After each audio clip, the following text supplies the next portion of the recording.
Good. I'll lean up so you guys can hear. Alright, so give us a brief overview of your character. My character is a lot like me. He's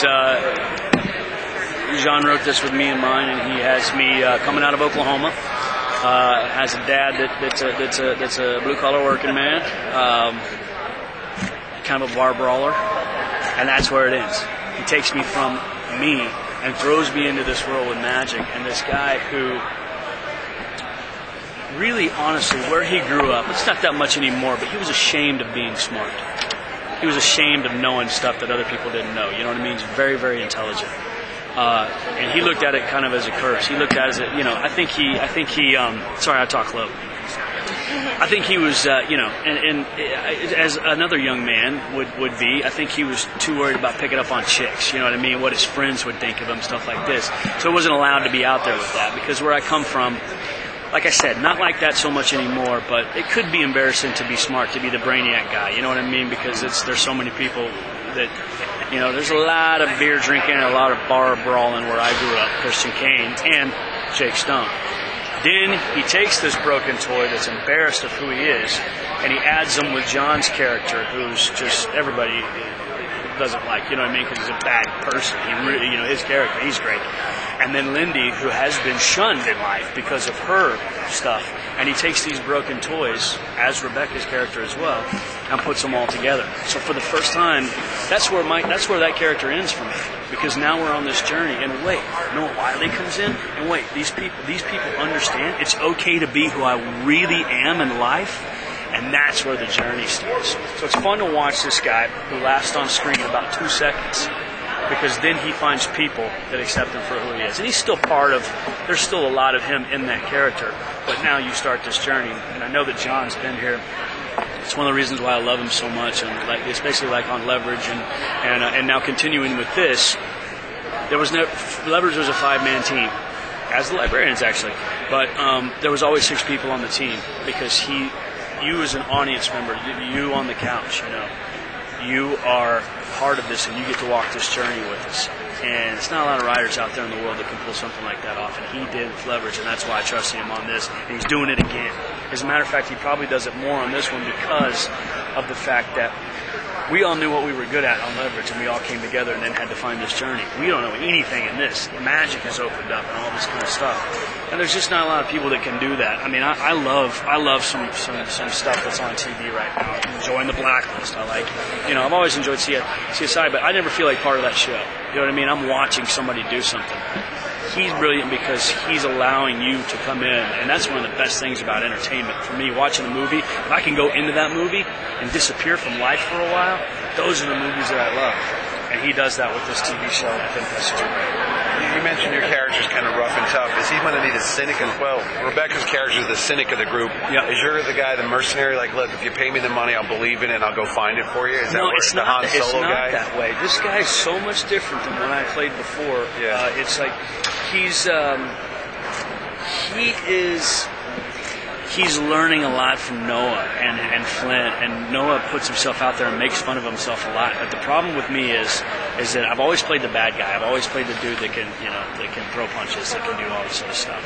This guy's not like that. He will fight you, but he doesn't know. That's one of the things when Dean called, he said, okay, so you want the role? I said, yeah.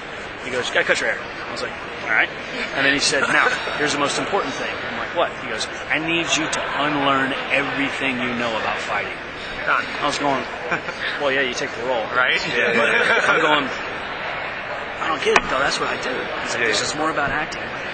Fucking acting, man. I punch people. Yeah. Why are you taking this away? You gotta take a hit. And he was serious. So I had to unlearn. I trained. I know certain things. It was easy for me to play Elliot. That stuff wasn't even acting. I was just dancing, It's like, it's what you do. Right. And I had to not do precision. I had to be out here with the, you know what I mean? And that was a very tough little walk for me. So, but it's fun. And that's what I'm saying is that I'm getting to play a character and walk along these lines that I've never done before. And that's what's fun. That's what's really fun for me is having to not do something I'm good at. So it's cool. We're going to actually see you, the person, and the character evolve at the same time. And that was your question, and yeah. you will, exactly. And the thing was, is that I was like, well, I don't get it though. There's magic, there's fighting. Why aren't I the one that comes in and just hammers people? So like, from Oklahoma, I was like, I know, I'm from Oklahoma. That's what we do. I was a wrestler. I can kick the shit out of anybody. So I was like, I don't get it. And he goes, look at Flynn Carson. I was like, okay. Now, if you watch The Librarians, the librarian, he was kind of a geek. He was kind of a dork. And now he's this badass. He's Indiana Jones. And I was like, I get it. If I start off here, I got nowhere to go. That's how the show's going.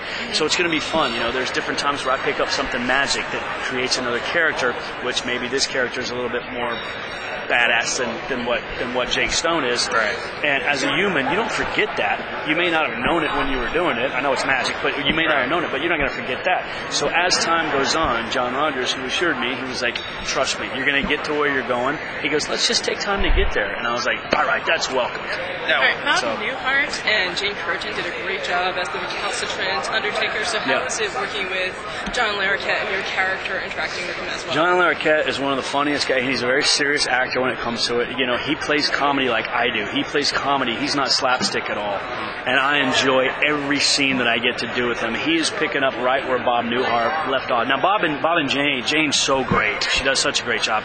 They're both in there. I mean, you know, they are showing up, but it's I can't get into it too much because John will get mad at me. But, you know, in Jenkins' world, you know, he picks up right where they leave off. And I mean, how many Emmys does this guy have? It's like he's just, his comedic timing is perfect. And I enjoy comedy like that. I don't like the look at me comedy that, you know, I like the very serious, you know, comedy that he pulls off. And to have somebody that's been successful with making people laugh working with you as long as he has, it's just a testament. I wish he was here. He's such a great guy. Now, growing up watching movies and stuff, was the Librarian type of film something you would watch? Absolutely. I mean, this is Indiana Jones. I mean, it really is, and it's, you know, it's kind of Star Wars. It's all this other stuff.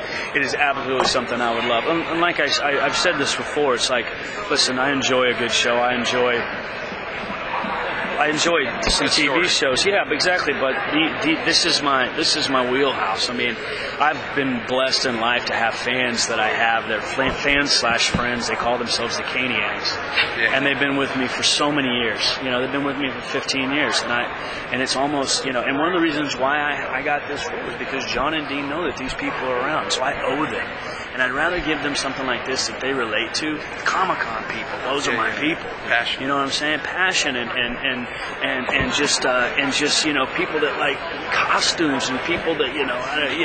And so, you know, years ago I couldn't say it, but geeks and people that, and it's just like, and all this stuff. And these are my people. This is what I relate to. So if I do another show, I would hope that they would be there.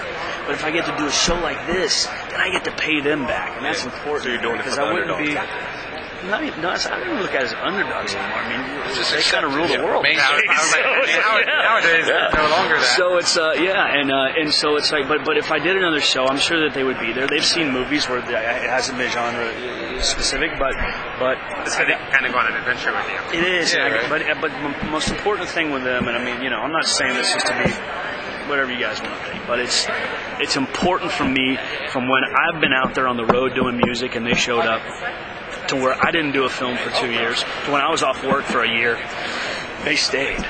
And so for me to be able to do something that they love, like a genre show like this, it's paying them back. That's what I want to do. And this is my wheelhouse anyway, man. I'm a video game guy. I mean, there's not a lot. Matter of fact, I bet you money nobody's as high ranked as in Destiny right now as this cat right here. I'm 28, buddy. I got a 14-year-old son who'll take you to task. Yeah, well, listen, I'm not that great. I just got a lot of good weapons. No, man. As soon as he comes home from high school, he's downstairs. I'm like, do your homework. Then you can go play that shit. What faction are you? Oh, wow. I'm a hunter. Awoken. Yeah. Hunter? Yeah. Talking another language now. It's so tight, man. Yeah, that's it, man. That's it. You did? Yeah. All right, so anyway, but what I'm saying is that's my genre. These are my people, and so if I can pay them back with a show like this, that's what I want to do, and I'm getting to do it. And because John's the same as me, he's a comic book guy, he's a gamer, a little bit of a geek, and so it's awesome to be able to work with somebody like that because he gets everything, and I get him, so it's great. You know comic books? Yeah. Okay, if there was comic he wrote the Blue. I know. If there was a comic book based on you, who would draw it? Who's your favorite artist? Neil Adams, John Byrne. No, I know his name. I know his name right now, but who's the guy that does? I do conventions with him all the time. I'm just throwing a blank because he's. What's the character he does? He does Buffy. No, that's a writer. He does Buffy. I know. Oh, Nicholas Brendan's a writer. It's not Joss. It's the guy who illustrates it. Come on. Dark Horse Comics. I know. No, but I just did, just so you know. Well, you know what? I don't know if I would have them because they're such a specific genre, but I just did a cooking show called Kane's Kitchen that's coming out. Oh, yeah? Yeah, and the Ponder Brothers wrote they're good friends of mine, and he drew me a bit, but the Ponder Brothers drew my logo for the show. No shit. Yeah. You know who Ox Baker is? No, but the name sounds Oh, man, he's a legendary wrestler. He's in the cardiac, the heart punch. He was in Escape from New York. He's the wrestler who gets hit in the back of the head. Yeah, he wrote a cookbook. He lives in Connecticut. He's like 80 now. But there you go. I was thinking that when you said I forgot to talk about this whole time. You guys are the first ones. We literally got done, we wrapped the Librarians, and Dean Devlin gave me all his cameras and his crew, and I had a movie crew that shot Independence Day come in and film my cooking show. It's called Kane's Kitchen. It's in the editing room right now, and we're trying to get it out to release with the Librarians on whatever we put it out. So hopefully. All right, now it's out there, man. Yeah, I know, right? Thanks, Thank you so much, man. Appreciate it, guys. Thank you. Good to see you guys.